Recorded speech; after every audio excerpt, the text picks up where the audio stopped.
The signing ceremony had been planned for 8 months, and every detail of it looked flawless under the chandeliers of the Whitmore Tower atrium.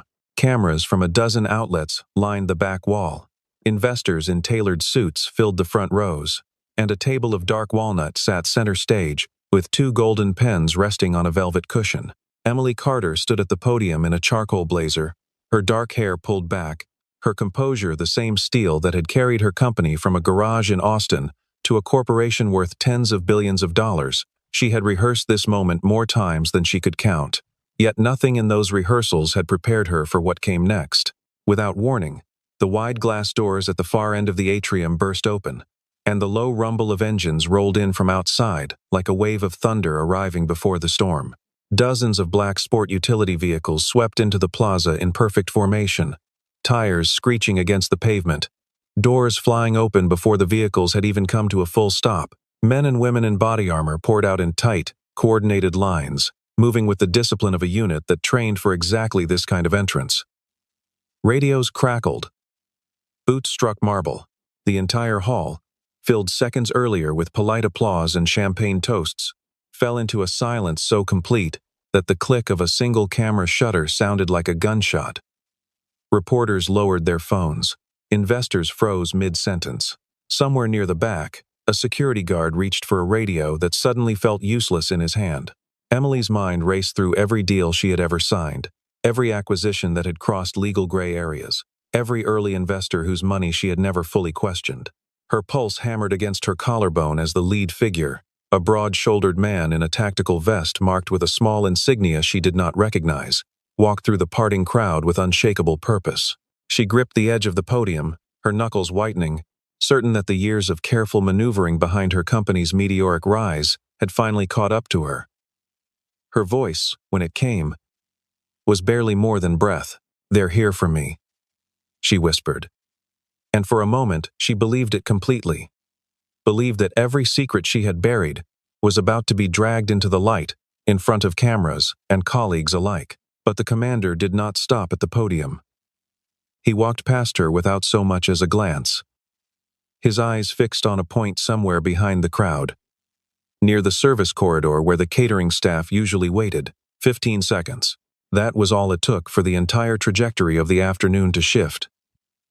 15 seconds for the commander to cross the marble floor, plant his boots in front of a man in a faded gray maintenance uniform, and snap to attention with a salute so sharp it seemed to slice the air. "Sir," the commander said, his voice carrying easily across the stunned silence. "Washington needs you." The man in the gray uniform was Ethan Brooks, the quiet maintenance engineer whose name Emily had heard exactly twice in 2 years, and both times she had already forgotten it by the following morning. He stood there for a moment, unbothered by the dozens of eyes suddenly locked on him, and gave a small, tired nod, as though this were simply another item on a long list of interruptions to his day. Emily felt the floor tilt beneath her heels. 2 years. She had walked past this man in the hallway 2 years, had seen him replacing light fixtures and crawling under server racks, had barely registered him as more than part of the building's furniture, and in this single moment she understood, with a cold and dizzying certainty, that she had never actually known who she was working beside at all. Before that day, before the black vehicles and the frozen silence, Ethan Brooks had simply been the man who fixed things. He was 38 years old, quiet almost to the point of invisibility. And he wore the same 3 faded gray uniforms in rotation, each one patched at the elbows from years of crawling through server rooms and electrical closets. He never joined the office celebrations, never lingered at the coffee station for small talk, and never once mentioned anything about his life outside the building, except the occasional comment about picking up his son from school. People in the office assumed he was a contractor, someone the building management brought in through an outside agency, and nobody bothered to correct that assumption because nobody bothered to ask. He fixed the broken elevator on the 9th floor without being asked twice. He rewired the emergency lighting after a storm knocked out half the block. He was, by every visible measure, an unremarkable man doing an unremarkable job. And that was precisely how he wanted it. At home, in a modest 2-bedroom house on the quiet edge of the city, Ethan's evenings followed a rhythm that had nothing to do with servers or security clearances. He cooked simple dinners for his son, a curious 9-year-old named Caleb, who collected model rockets and asked endless questions about how things worked, and he helped with homework at a kitchen table scarred by years of crayon marks and spilled juice. Caleb knew his father as a man who could fix anything, from a jammed bicycle chain to a flickering porch light, and he had no idea that the same steady hands once helped design systems meant to guard against threats most people never learned existed.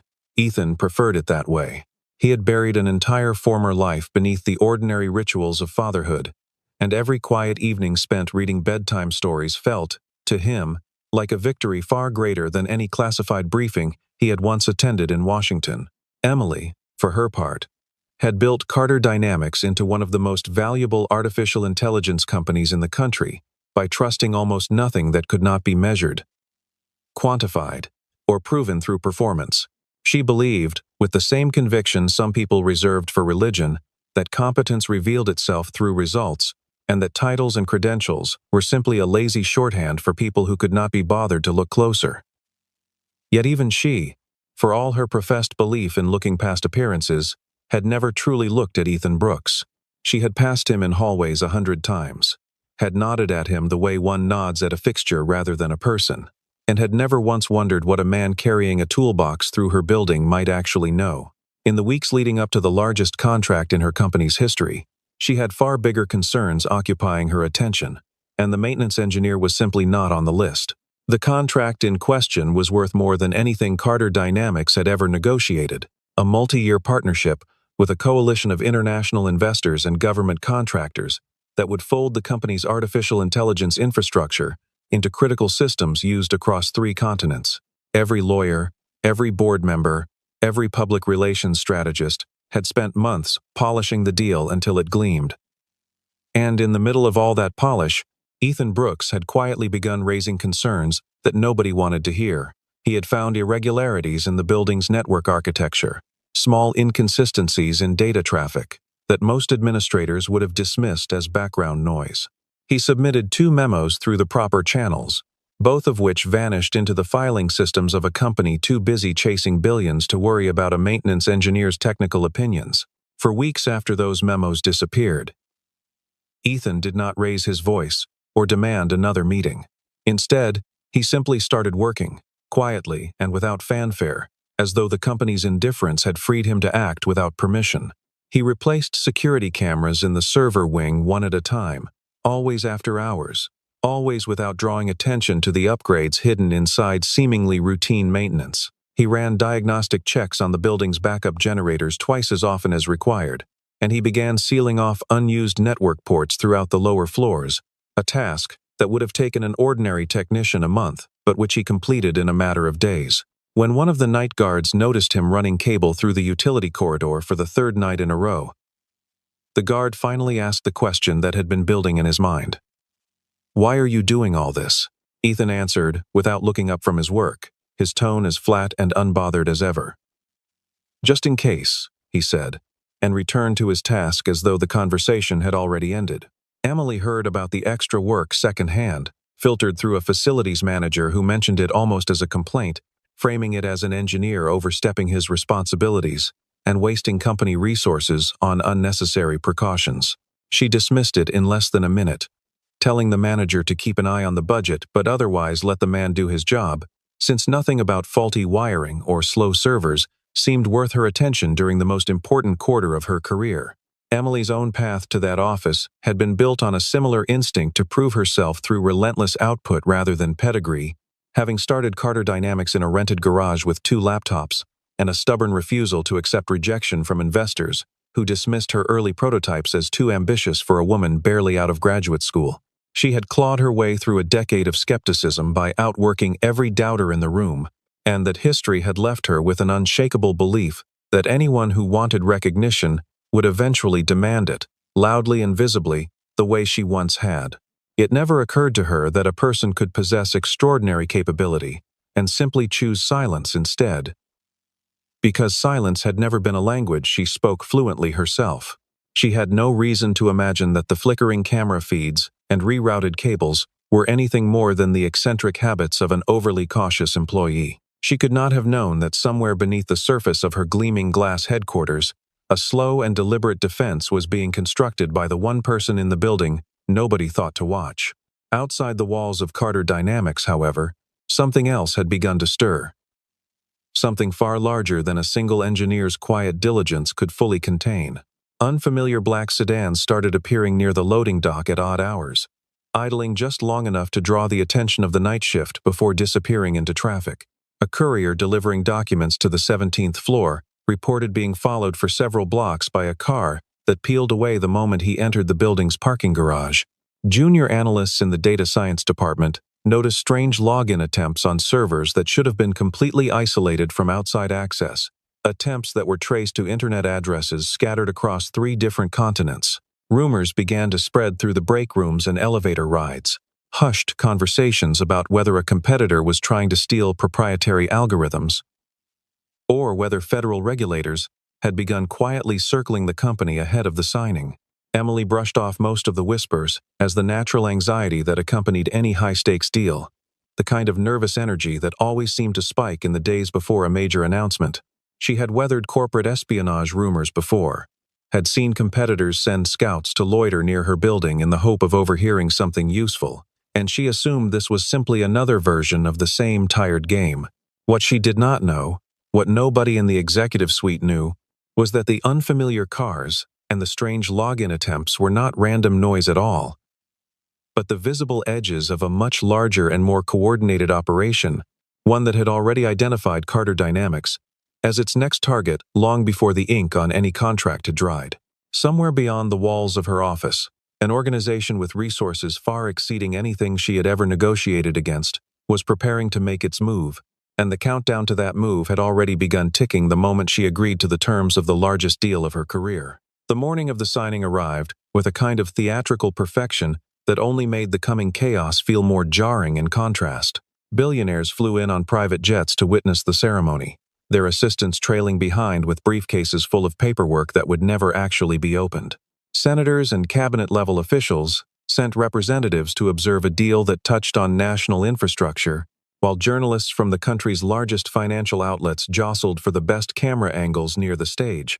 Emily walked the length of the atrium one final time before the doors opened to the public, checking every detail with the meticulous attention that had defined her entire career, unaware that the ceremony she had poured 2 years of her life into was about to be interrupted in ways no amount of planning could have anticipated.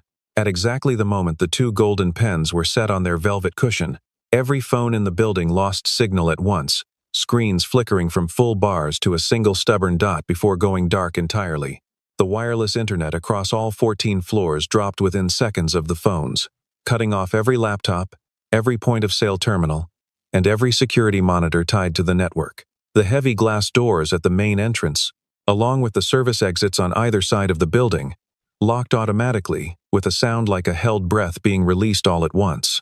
Panic rippled through the crowd in slow, uneven waves, investors reaching instinctively for phones that refused to respond, reporters exchanging confused glances as their equipment blinked uselessly in their hands. Somewhere near the edge of the chaos, Ethan Brooks moved calmly and methodically from floor to floor, checking control panels and access points, with the unhurried focus of a man executing a plan he had rehearsed 100 times in his mind. Emily felt the first genuine flicker of fear settle into her chest as she watched her carefully constructed ceremony dissolve into confusion around her. She caught sight of Ethan crossing the atrium toward the security office, his expression unreadable, his pace steady in a way that struck her as strange given the mounting hysteria surrounding him. For the briefest moment she considered calling out to him, asking what was happening, but something in his bearing told her he already knew far more than she did, and that unsettled her even further. The lights flickered once, twice, and then steadied, and in that fragile pocket of quiet before the doors of the atrium exploded open, Emily Carter felt, for the first time in years, completely and utterly out of control of her own building. That loss of control crystallized into terror the instant the convoy of black vehicles tore into the plaza outside, their engines roaring against the sudden silence of the crowd within. Tactical operators moved through the parting investors with the precision of a unit that had trained for this exact scenario 100 times over, their formation tightening as they crossed the marble floor toward the stage where Emily still stood frozen behind the podium. Her thoughts spiraled backward through years of decisions, landing on a particular acquisition from early in the company's history, a deal involving overseas investors, whose paperwork had always felt a shade too convenient, a shade too easy for a young founder desperate for capital. She had never asked too many questions back then, and she wondered now, with her stomach twisting into a knot, whether those unasked questions had finally come due. The hall around her seemed to hold its breath collectively, every reporter's camera raised, every investor leaning forward in a mixture of horror and morbid fascination as the commander approached the stage.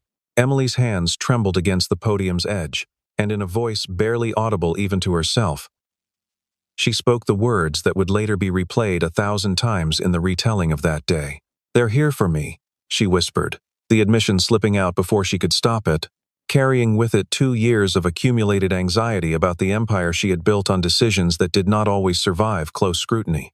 For one suspended, agonizing moment, the entire trajectory of her life seemed to hinge on whatever the commander would say next, and the silence stretched so thin that even the air conditioning system seemed to hold its breath, along with the crowd. And then, in the span of 15 seconds that would rewrite everything Emily believed about her own company, the commander walked directly past her without a flicker of acknowledgement. He did not slow near the board of directors seated in the front row, nor did he glance toward the legal team clustered nervously near the exit. Instead, his path carried him straight toward the back corner of the atrium, past the caterers and the folded stacks of extra chairs, to where Ethan Brooks stood in his faded gray uniform, arms loose at his sides, watching the scene unfold with the calm of a man who had been expecting this exact arrival for weeks. The commander's boots came together with a crack that echoed off the marble, his hand rising in a salute so precise it looked rehearsed. And his voice, when it came, carried clearly to every corner of the silent hall. "Sir," he said, "the National Security Council requests your immediate presence." The words hung in the air like smoke that refused to clear. And for several long seconds nobody in the room moved at all. Emily's mind struggled to reconcile the man she thought she knew, a quiet engineer who fixed light fixtures and replaced server fans, with the figure now being addressed by a federal commander with the kind of deference typically reserved for generals and cabinet secretaries. Ethan exhaled slowly, glanced once around the frozen crowd, and gave the commander a small nod that seemed to carry the weight of some prior understanding between them. "Give me a moment," he said quietly, his voice carrying none of the drama the moment demanded. And he turned to look at Emily directly for what felt like the first time in 2 years. In his eyes, she saw not fear, not guilt, but something closer to exhaustion, the look of a man who had spent a long time carrying a burden he had never wanted anyone else to see. In the hours that followed, once the tactical teams had secured the building and cleared the immediate threat, Emily found herself unable to return to the celebratory atmosphere the signing had been meant to produce. She retreated to her office, closed the door, and began making calls that she would once have considered beneath her attention, contacting old contacts in Washington, former classmates who now worked in federal agencies, anyone who might explain how a maintenance engineer in her own building had somehow become important enough to warrant a national security escort. The answers came slowly, and each one deepened the sense of vertigo that had settled over her since the moment the commander saluted a man in a faded gray uniform. Ethan Brooks, it turned out, had spent the better part of a decade designing critical cybersecurity infrastructure for federal agencies and work so sensitive that his name rarely appeared on any public document connected to it. He had once served as a lead architect on systems meant to protect the country's most vulnerable digital infrastructure, consulting quietly for agencies whose names appeared in headlines only when something had already gone catastrophically wrong. Colleagues who had worked alongside him years earlier described a brilliant, almost obsessive mind, a man capable of anticipating vulnerabilities that entire teams of specialists routinely missed. And then, roughly 5 years earlier, he had simply vanished from that world entirely, resigning from every consulting position he held and disappearing from the small, insular community of experts who once considered him among the best in the field. Nobody in that community had ever fully understood why he walked away, though a few who knew him personally offered a quieter explanation, one that had nothing to do with burnout or scandal, and everything to do with a son who had just lost his mother and needed a father who could actually be present. Emily sat with that information for a long time after the last phone call ended, turning it over in her mind, the way she might examine a contract clause that suddenly revealed hidden implications. She thought of every hallway encounter she'd had with Ethan over the past 2 years. Every polite but forgettable nod exchanged in passing. And she felt something uncomfortably close to shame settle over her. She had built an entire company on the philosophy that talent should be recognized regardless of appearance or title, and yet she had walked past one of the most capable minds in national cybersecurity for 2 years, without once wondering what lay beneath his quiet exterior. Somewhere in the building below her office, the man who had spent weeks quietly reinforcing every vulnerable system in the company was likely still working, still fixing things, still doing the job nobody had thought to properly notice.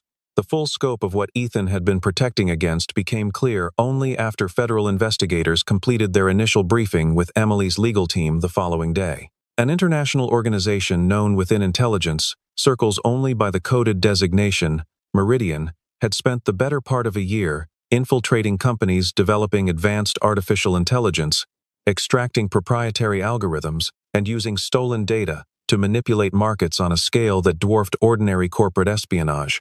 Carter Dynamics had been identified months earlier as a prime target, not merely for its technology, but for the access that technology would soon grant into critical infrastructure systems once the signing ceremony's contract went into effect. The organization had planned to exploit the chaos and visibility of the signing itself, using the flood of press attention and the temporary strain on building security as cover for a coordinated digital breach that would have siphoned away years of research in a matter of hours.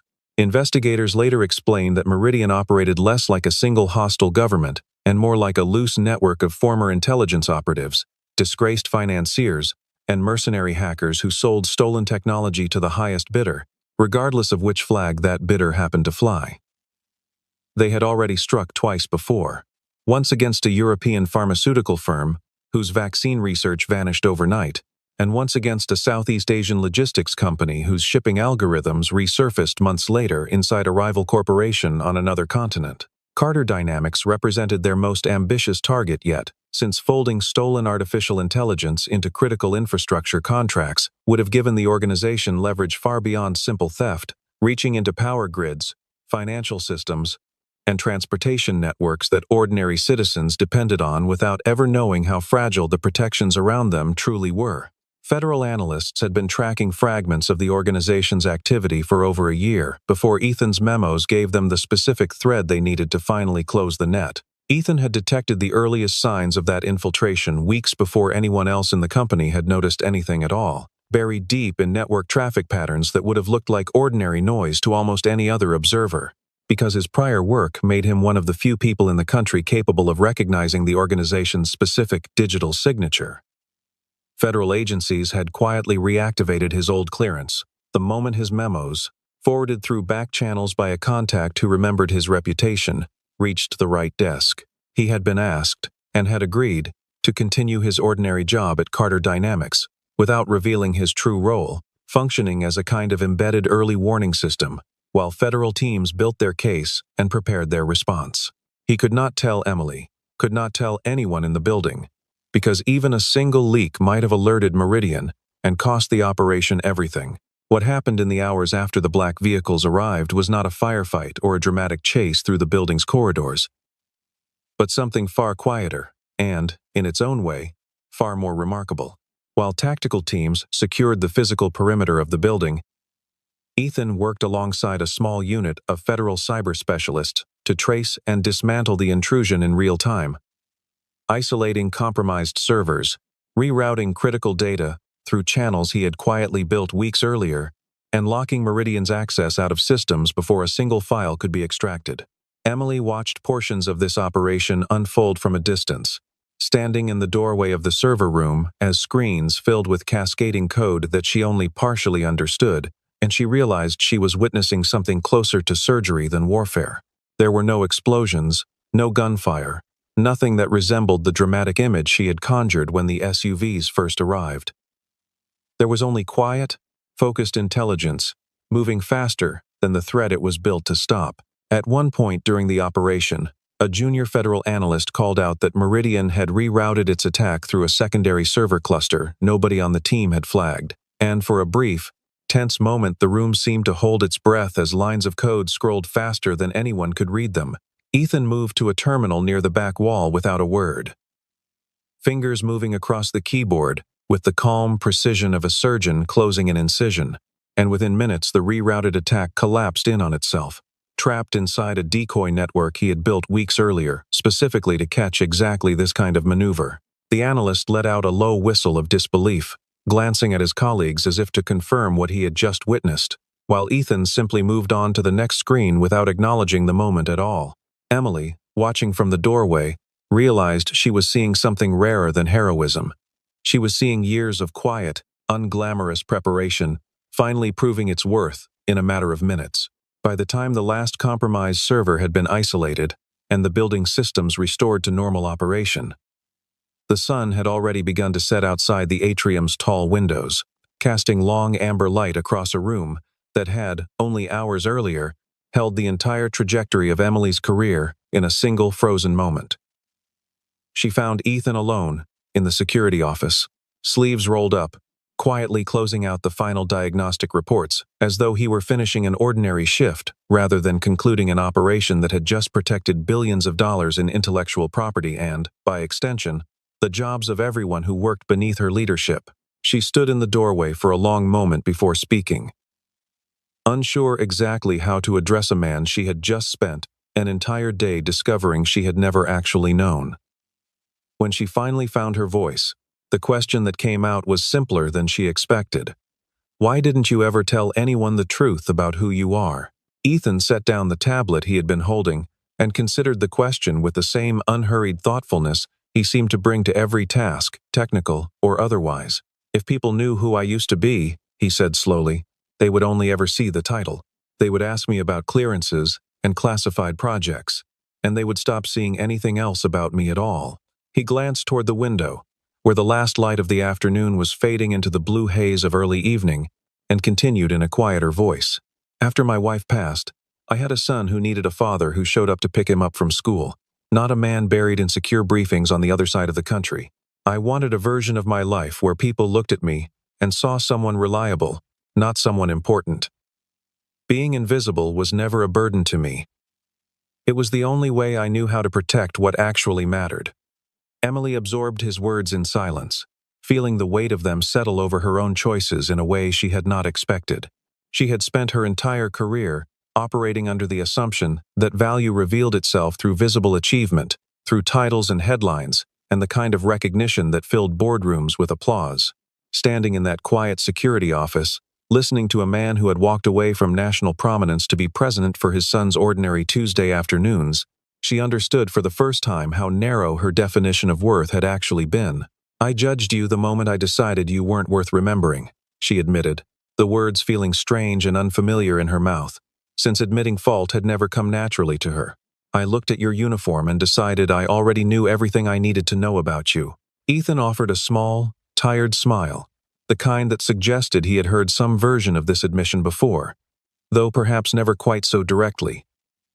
Most people do, he said, without bitterness. It's not really your fault. The world trains us to read titles instead of people. Because titles are faster and people take time. He paused, studying her for a moment with an expression that seemed to weigh whether to say more, before adding, but you noticed something was different tonight, even before the vehicles arrived. You watched me cross the room and you wondered. That's more than most people ever bother to do. Something in the way he said it, gentle and without judgment, loosened a knot in Emily's chest that she hadn't realized she'd been carrying since the ceremony collapsed into chaos hours earlier. In the days that followed, something quietly shifted between them, though neither of them rushed to name it or dress it up in the kind of dramatic declarations that might have suited the scale of what had happened. Emily found herself lingering near the maintenance office in the mornings, ostensibly to check on the progress of the security upgrades, though the conversations that followed rarely stayed on the subject of servers and wiring for long. Ethan, in turn, began mentioning small details about his life that he had never shared with anyone at the company before. stories about his son's fascination with model rockets, memories of his late wife's laugh, the particular quiet he had built for himself in the years since choosing an ordinary uniform over an extraordinary title. Neither of them spoke of romance directly, and neither felt the need to.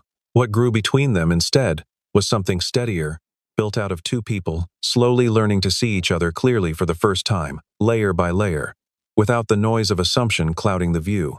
The following weeks brought a wave of institutional attention that neither of them had anticipated, though both handled it in characteristically different ways. Federal officials returned twice more to debrief the company's security team, and reporters who had originally come to cover a corporate signing found themselves chasing a far more compelling story about the anonymous engineer who had quietly protected one of the country's most valuable technology firms, Carter Dynamics, rather than suffering reputational damage from the disrupted ceremony, found its standing among investors and government partners rising sharply since the successful defense against Meridian's infiltration proved the company's infrastructure could withstand threats that had compromised far larger organizations elsewhere. The delayed contract was ultimately signed 3 weeks later, in a much smaller and quieter ceremony that Emily insisted on holding without cameras or crowds, a choice that would have seemed unthinkable to her only a month earlier. Journalists who tried to track down details about the mysterious engineer found themselves repeatedly turned away by federal press officers who cited ongoing sensitivity around the case, and the few articles that did run leaned heavily on speculation rather than fact, describing him in vague terms as a former government consultant with an unusually quiet public profile. Ethan read none of these articles himself, uninterested in how strangers chose to characterize a life he had spent years deliberately keeping private.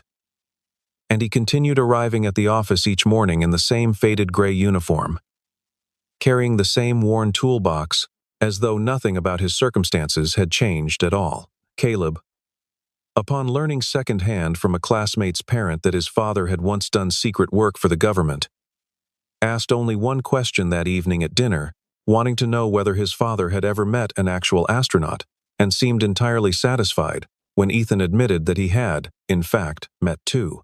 Emily used the momentum of that quieter signing to do something she had never done before in her 9 years running the company, calling an all-staff assembly not to announce a new product or celebrate a financial milestone, but simply to speak honestly to the people who worked beneath her every day. She stood before thousands of employees gathered in the company's largest auditorium, feeling none of the polished confidence that usually accompanied her public appearances, and instead spoke with a vulnerability that surprised even her closest colleagues.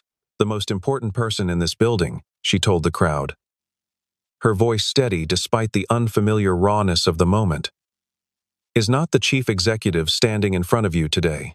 She paused, scanning the sea of faces until she found the one she was looking for, seated quietly near the back exit as though prepared to slip away the moment the speech ended. It is the person who chose, every single day, to protect all of us without ever once asking for recognition.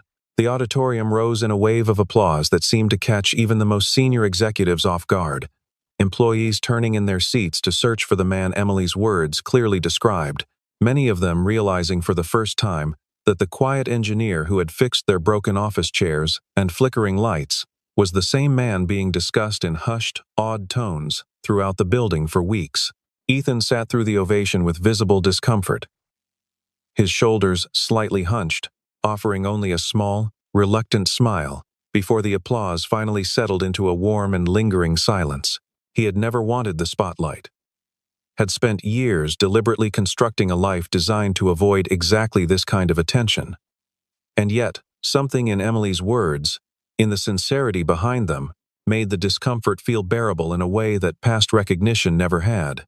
In the weeks that followed the assembly, the company's board of directors, eager to formalize what had become an unavoidable public narrative, offered Ethan a newly created executive position overseeing the firm's entire security infrastructure, complete with a title, a substantial salary increase, and a seat among the senior leadership he had spent years deliberately avoiding. He turned the offer down without hesitation, requesting instead that his role remain largely unchanged, save for a quiet designation as special advisor that came with no additional public exposure and no obligation to appear in press releases or shareholder meetings. When a board member pressed him for an explanation, curious why anyone would decline such an obvious advancement, Ethan simply repeated, in slightly different words, what he had told Emily weeks earlier in the security office.